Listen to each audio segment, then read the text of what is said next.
كامل اللي يحبوا الفريزي نصحكم هنا في هذا الفيديو لازم كامل تبانوا. جبت لكم واحد الوصفه كيما راكم تشوفوا ضربه في البنه، راهي رايحه تنطق وحدها. فريزي درتو بلا كريم موسلين. ودوكا سيداتي الا كنتي فريمون تحبي هاد الوصفه ديري جيم، خلي لي رايك الجميل في التعليقات، بيان سور بارطاجيوها باش كامل يستفيدوا منها. واللي يشوفني بور لا بروميير فوا يدير لي ابوني باش تشجعوني. وقبل ما نبداو نقول لكم انا فيفي، مرحبا بكم في قناتي وان شاء الله تكونوا بخير. اليوم نعطيكم طريقتي المفضله اللي جامي نبدلها في صناعه الفريزي. ارواحوا معايا، جيبوا ورقه وستيلو وبداو تكتبوا معايا كامل المقادير بالتدقيق. الوغ الحاجه الاولى دوكا نديرو لا جينواز، يعني درت انا جينواز سامبل يعني كيما تاع البسكوي غولي.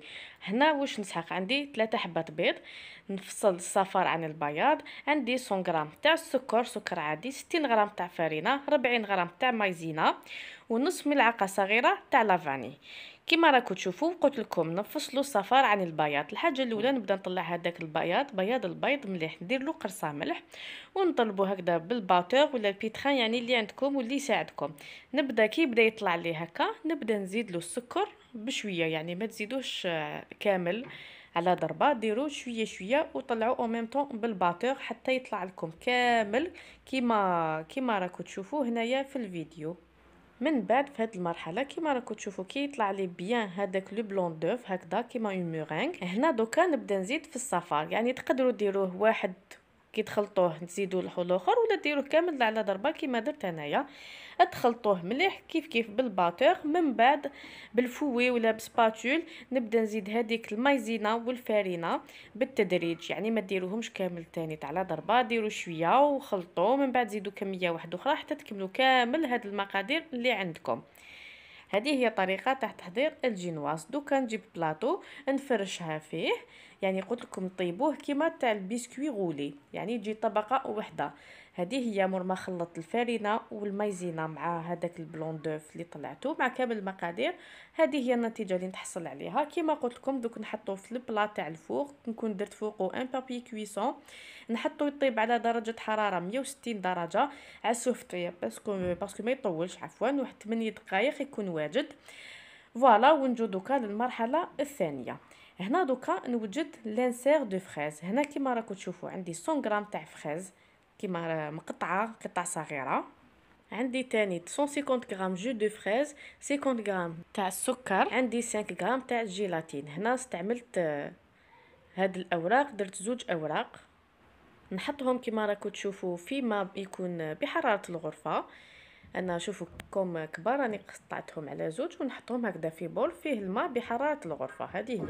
ونجي دوكا نكمل المراحل الاخرى كيما راكم تلاحظوا هنايا في الفيديو. تبعوا معايا حتى الاخير باش ما تراطيو حتى مرحله. بالنسبه تاني لا جيلاتين كيما راكم تشوفوا كي تحطوها في الماء ما تحطوهاش وحده فوق اختها على ضربه، حطوا وحده كي تبدا تشد روحها في الماء تبدا تتحل باش تزيدوا الاخرى باش ما تتعجن لكمش في الماء. الوغ هنا نجيب اون كاسرول ندير فيها هذاك لو جو دو فريز قلنا 150 غرام مع 50 غرام تاع السكر كيما راكم تلاحظوا، نحطهم دوك فوق النار حتى يغليو.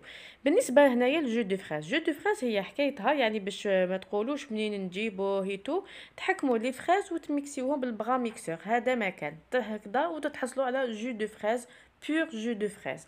هذا اللي نستعملوه في هاد لانسير. هنا دوكا نجي نوجد لا ماس جيلاتين، هنا نسحقها في المرحله الاخيره. الوغ هنا في القاعده تقول كيلو تاع جيلاتين بودر مع 4 كيلات تاع الماء. دونك انا هنايا واش درت كيما شفتوا 4 غرام تاع لا جيلاتين بودر تقابلها 16 غرام تاع الماء ما بحراره الغرفه، نخلطهم ونخليها تتنفخ بيان. ونجي نكمل دوكا المراحل الاخرى. الوغ دوكا نجي نكمل لانسير دو فريز تاعي. دونك هنا حطيت يا اخي قلنا في لا كاسرول حطيت جو دو فريز مع السكر، حطيتهم فوق الفرن حتى يغليو. مور ما غلا راني نحيته وزدت له هذيك لا فريز اللي قطعتها اون بتي مورسو وزدت له لا جيلاتين اللي كنت حطيتها في الماء. نخلطهم هكا بيان ونديرهم في سيرسو. هذا السيرسو لازم يكون صغير على المول اللي ندير فيه مونتاج تاع الفريزي ونحطهم في الكونجيلاتور يتجمدوا. يعني هذا ما كان طريقه سهله وبسيطه. هنا كملاحظه برك، الا كنتم مزروبين ديروا كيما درت انايا بهاد المراحل، وإلا ما كنتوش مزروبين خليو لانسير تاعكم ديروا له مور ما يغلي، ديروا له لا جيلاتين خليوه يبرد شويه باش من بعد تزيدوا له قطع الفراوله. هنا دوكا نكملو نديرو لا كريم موسلين. لا كريم موسلين هي لا باز تاعها سي لا كريم باتيسير. كريم باتيسير ما كاينش اللي ما يعرفش يديرها. مي هنايا شوفوا انا نعطيكم مقادير اللي خدمت بيهم هنايا. درت 250 غرام تاع الحليب، زدت لها 3 صفار بيض، عندي هنايا تانيت 40 غرام تاع السكر و30 غرام تاع مايزينا. انا دوكا نخلط كلش بارد في بارد ونحطهم فوق النار حتى يغليو كيما راكم تشوفوا هنايا في الفيديو. من بعد كي خلاص يغلي نحيه على النار ونزيد عليه 20 غرام تاع الزبده ونزيد لها اغوم دو فريز. هنا تقدروا ما ديروهاش، يعني اللي يحب لا كريم موسلين تاعو تجي اللون تاعها ابيض ما يزيدش لاغوم دو فريز باسكو هنايا تعطي لها ميم اللون رايح شغل غوز. فوالا نحطها دوكا في بول ونغطيها اون كونتاكت ونحطها تبرد بيان باش نكمل لا كريم موسلين تاعي. الوغ هنايا مور ما بردت لا كريم باتيسير نحطها في ريسيبيون ونخلطها مليح بالباتور باش نحلها تولي كوم اون كريم. من بعد شوفوا هنا نزيد عليها 90 غرام تاع الزبده تكون بحراره الغرفه، 90 غرام تاع زبده ولا مارغرين. نخلطها بيان كيما راكم تلاحظوا. من بعد هنا راكم تشوفوا زد دوبت 90 غرام تاع شوكولا بيضاء، دوبتها على حمام مائي وخليوها تبرد باش ما تحبط لكمش لا كريم هذه لا كريم موسلين. باش من بعد نزيدها للخليط الاول ونخلطهم بيان وهاي لك نتحصل على اون كريم موسلين غو شوكولا بزاف بنينه. دوكا نجو المرحله تاع المونتاج. هاولك البسكويت تاعي مور ما طاب راني قطعته على شكل زوج دوائر، واحده كبيره اللي نحطها على القاعده والاخرى صغيره تجي في الوسط. عندي تاني قطع الفراوله راني نسيت ما حطيتهمش هنايا. عندي لانسير دو فريز، عندي ان سيرو اللي كنت وجدته بكاس ما كاس سكر عفوا مع زوج كيسان ما الى كريم موسلين. كيما راكم تشوفوا دوكا راني ندير في المونتاج. حطيت في السيرسو حطيت الطبقه الاولى هي تاع بسكوي شربتها بيان بالسيرو. حطيت من بعد في لي كوتي كامل هذوك قطع الفراوله، يعني كل حبه قسموها على زوج بالطول وديروا لها لا جيلي باش تجي تبريي وتجيكم فاسيل كي تنحيوها من المول. من بعد نحط في وسط هذوك الفراوله بين حبه وحبه ندير لا كريم موسلين نخدمها مليح ومن بعد تيك بلا كويير باش تجي الخدمه باش تجي لا كريم داخله كامل الداخل. نزيد لها طبقه تاع لا موسلين، من بعد ندير لانسير دو فريز، من بعد نزيد فوقه طبقه دوزيام تاع البسكوي قلت لكم ديروها شويه صغيره على المول اللي تخدموا فيه المونتاج. نشربها ونزيد نكمل من الفوق لا كريم موسلين تاني ندير طبقه الاخرى تاع كريم موسلين نحطو دوكا يبرد ليله كامله باش من بعد ندير المرحله الاخيره.